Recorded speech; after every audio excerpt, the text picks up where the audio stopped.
Welcome to our Science Beyond series. I've got Dr Elizabeth Dallimore here, CEO of Argenica Therapeutics and former director of WA Data Science Innovation Hub.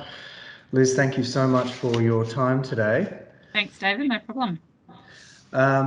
So you started your career as an academic with a Bachelor in Neuroscience, and then you went on to do your PhD at Oxford University, and then you sort of moved into the commerce industry sector.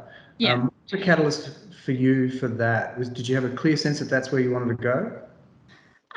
I'm not sure I had a sort of true sense. So I finished my honours at UWA and I did move to London. So I had worked for a couple of years before starting my PhD. I got an opportunity to start my PhD at Oxford, which I thought I would jump on. So I'm not sure it was even a thought process to even do a PhD, but the opportunity was there and it was an area that I was really interested in. So I was looking at neuroplasticity and had done my undergrad in neuroscience and always gravitated to that area. So then I did end up finishing my PhD back at UWA, and it was I guess Perth at the time, this is 15, over 15 years ago, there kind of wasn't much of an industry, and the thought of staying in academia, I did apply for an NHMRC grant as chief investigator after my PhD, which was funded for 1 year, but the thought of then writing another grant in 6 months' time and kind of going on that cycle, I just wasn't sure it was for me. So I had a friend working at PwC at the time, and he was like, and I knew he had a science degree. I didn't really know what PwC was, but he's like, come and have a chat and see if there's an opportunity. And so I moved into a role in R&D tax, which I, really had no idea about, but it was a fantastic kind of grounding for sort of going more into the business side of science for me. So nothing by design, but all just jumping on opportunities when they presented themselves. And what's the biotech sector like now in Perth, compared to how it was back then? It's come on in leaps and bounds. So I think now it's and even post-COVID, it's easier to run a business from Western Australia. I think previously, a lot of companies kind of went east to access funding to do their capital raises, and they felt that the companies kind of needed to move with them. I think in Perth now there's investors which are more sort of aware of the biotech sector and the opportunities in investing in biotechnology companies. So that's kind of sprouted a bit of a growth, and there's successful companies that have been able to remain here in Perth. So definitely from Argenica's point of view, that's what we want to do. We want to stay in Perth, and it's global businesses can be run from here, no problem. Mining companies do it, so why can't we? Terrific, wonderful. And especially relevant, I guess we're going into an election, very soon. So yep.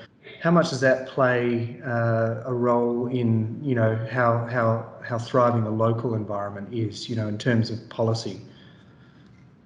So I guess federally, there's large grants that come out, and the federal government will sort of, that they can be somewhat politicised, but they'll look at areas that require that grant funding to go into them. So, Oncarez is an example that's been able to get 2 CRCPs, which is fantastic, out of federal government funding. What is a little bit harder then is, really what we need for the industry is the state government to start getting behind the industry and start working with all of, not only the companies, but the entire life sciences ecosystem to look at how we can collaborate and build the ecosystem here. And they're definitely starting to do that. So there's, there's a focus now within the Department of Jobs, Tourism, Science and Innovation on building jobs in life sciences. So it's starting to happen. It'll take time, but all going in the right direction. Great. So now CEO of Argenica Therapeutics, how did you come into that role? Were you part of the company, right from the startup stage, or, were you sort of headhunted for that? So largely headhunted. I had been on the board of the Parent Institute, so I was aware of the work of Professor Bruno Maloney with our lead candidate, which is ARG-007. So I did, I was aware of it through my board role on Parent. But I was approached by the chairman of the company, Jeff Pocock, and executive director Sam South to see if I was interested in coming on board as CEO. So I was at the Data Science Hub at the time. I was loving that role. I was meeting so many people, learning so much about applications of data science across all industries. But I think the ability to combine my neuroscience background and my business background was just too good an opportunity to pass up. Terrific. And, so taking that through the startup phase and now having, a product in development, what are some of the early decisions as a CEO that you focused on then? Was it really around strategy and implementation or building the right team? I think for us, I mean, we start, we're a pretty lean team. So we listed sort of 3 months after I came on board. So a lot of the work I do is around sort of promotion of the company, realizing shareholder value, meeting shareholder expectations. So what we really needed to do as a company is set out, what does our clinical development program look like?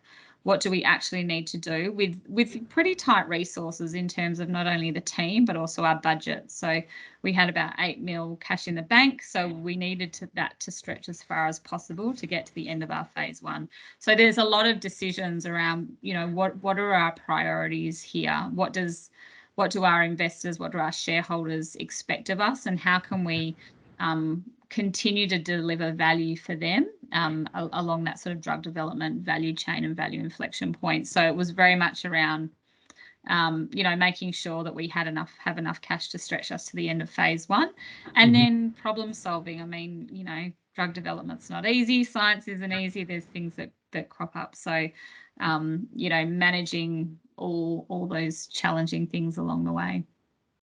Terrific. So look, just a couple of quick fire questions for you before we close it off. Sure. Given your journey from academia to commerce and industry, formation of WA Data Science Hub, now CEO, what have been the skills that you feel are most kind of important or valuable and integral to your success in the commercial world? So I think the biggest skill is communication. So the ability to read other people, having open and honest communication, but also I guess in, both in the Data Science Hub and my role now is the ability to distill down quite technical information into something that the layperson can understand. I think that's a really key skill that scientists can learn and can work on. So if you can kind of work in presenting to lay audiences, being able to articulate your research, quite deep technical scientific subject matter that allow the sort of the average Joe to understand, then that's a really important skill as well. I think the business side, so being able to sort of have that exposure in accounting firms to understand how to read, profit and loss statements, financial statements, that sort of thing has always been good, I think, in terms of managing businesses and managing budgets and that sort of thing. Fascinating. Thank you. And finally, what's proven more valuable to you as a leader? Is it your skills or network? Ooh, it's probably a combination of both. I think, skills in communication and being personable allows you to build a bigger network. So that's probably the thing that comes first in starting to build your leadership capabilities. Once you have that ability to communicate, work with people, relate to people, then your network will build, and then you'll start drawing on your network to kind of go even further and progress your career even further. So yeah, that's what it's kind of a bit of both. Terrific. Elizabeth, thank you so much for talking to us today. Thanks, really appreciate Damon. your time. Appreciate it. Thanks.